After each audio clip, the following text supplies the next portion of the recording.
میٹھے میٹھے پیارے پیارے اسلامی بھائیوں اور پیاری پیاری بہنوں، توجہ فرمائیے۔ اللہ عز و جل آپ کو دین اور دنیا کے نیک کاموں میں برکت دے۔ ہمارے پیارے آقا محمد صلی اللہ علیہ وسلم کی آنکھوں کی ٹھنڈک نماز قائم کرنے کی توفیق دے۔ آشا کرتے ہیں آپ خوش اور صحت مند ہوں گے۔ حضرت یوسف علیہ السلام کی رہائی کس نے کی اور کیسے ہوئی؟ بادشاہ نے ساقی کو حضرت یوسف علیہ السلام سے ملنے بھیج دیا۔ ساقی نے پہنچ کر حضرت یوسف علیہ السلام کو بادشاہ کا پورا خواب سنایا اور کہا کہ آپ اس کا پھل بتائیے تاکہ میں بادشاہ کو بتاؤں اور اس کے نتیجے میں آپ کے بارے میں اس کی اچھی رائے بنے اور آپ جیل سے رہا ہو سکے۔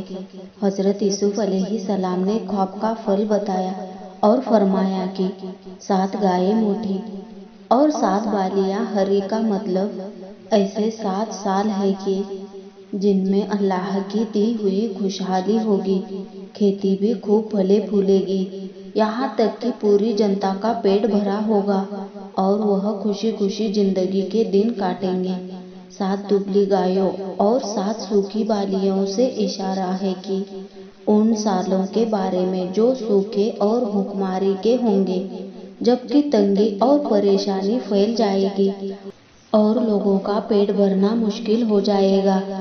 ساتھ ہی حضرت یوسف علیہ السلام نے اس سے نمٹنے کے نسخے بھی بتا دیا کہ 7 سال تک کڑی محنت اور دھیان کے ساتھ کھیتی کی جائے، بالیوں کو دانوں سہت اسٹور کر دیا جائے، صرف اتنا ہی خرچ کرے جتنے کی ضرورت ہو، ان میں سے کچھ بیج کے لیے بھی رکھ لے۔ اس طرح سوکھے کی مدت بیت جائے گی تو آسمان سے رحمت کی بارش ہوگی، مصیبت کے دن کٹیں گے اور پھر خوشحالی پیدا ہو جائے گی۔ یہ سب سن کر ساقی بادشاہ کے پاس واپس گیا۔ اس نے خواب کا پورا پھل اسے سنایا۔ اس پھل سے بادشاہ کو بڑا اطمینان ہوا، اس لیے کہ اس کے علاوہ اور کوئی دوسرا پھل بیان بھی تو نہیں کیا جا سکتا تھا۔ اس نے خوش ہو کر حضرت یوسف علیہ السلام کی رہائی کی اور رہائی کے بعد انہیں اپنے دربار میں طلب کر لیا۔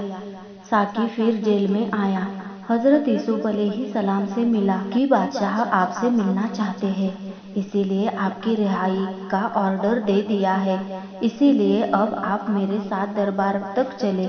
حضرت یوسف علیہ السلام نے وہاں جانے سے انکار کر دیا، کہا کہ پھر جاؤ اور بادشاہ سے پوچھو کہ ان عورتوں کا کیا حال ہے جنہوں نے اپنے ہاتھ کاٹے تھے۔ جب ساقی نے یہ بات بادشاہ سے عرض کی تو اس نے حیران ہو کر ساقی سے پوری بات جاننی چاہی۔ ساقی نے بتایا کہ غلام عبرانی ہے، نہایت خوبصورت ہے، عزیز مصر نے اسے مالک سے خریدا۔ پھر اس نے پوری بات قید ہونے اور عورتوں کے ہاتھ کاٹنے کی جو اس نے حضرت یوسف علیہ السلام سے سنی تھی تفصیل کے ساتھ بیان کر دی۔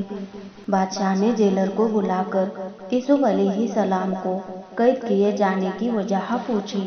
اس نے بتایا کہ عزیز مصر نے اس کو قید دیا ہے اور وہ ہر دن روزہ رکھتا ہے، رات کو جب کھانا اس کے پاس پہنچتا ہے تو وہ صرف 2 لقمے کھا کر باقی محتاجوں کو دیتا ہے۔ بادشاہ نے عزیز مصر کو بلا کر وجہ پوچھی۔ اس نے صحیح بات چھپا دی اور بتایا، میں نے ایک قافلے کے مالک سے اسے خریدا تھا، میں نے اسے بیٹے کی طرح پالا پوسا، لیکن اس کی نظر ٹھیک نہ تھی، اسی لیے میں نے اسے قید کر دیا۔ پھر بادشاہ نے ساقی کو بھیج کر حضرت یوسف علیہ السلام کو بلوایا۔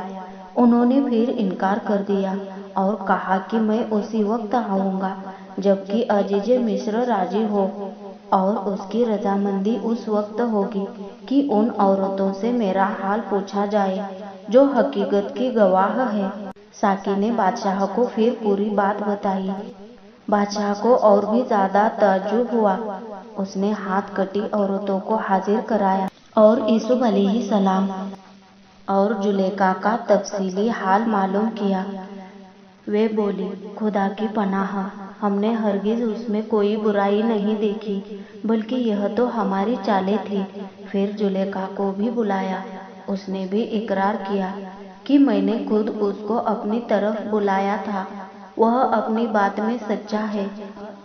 جب یہ حقیقت مکمل ہو گئی تو حضرت یوسف علیہ السلام نے فرمایا کہ ان باتوں سے میرا مقصد یہ تھا کہ عزیز مصر جان لے کہ میں نے اس کی امانت میں خیانت نہیں کی ہے۔ جب حضرت یوسف علیہ السلام کی پاک دامنی اور بے گناہی ثابت ہو گئی، تب ایک آدمی درباریوں میں سے بادشاہ کے حکم کے مطابق حضرت یوسف علیہ السلام کے پاس گیا اور ان تک بادشاہ کا پیغام پہنچایا۔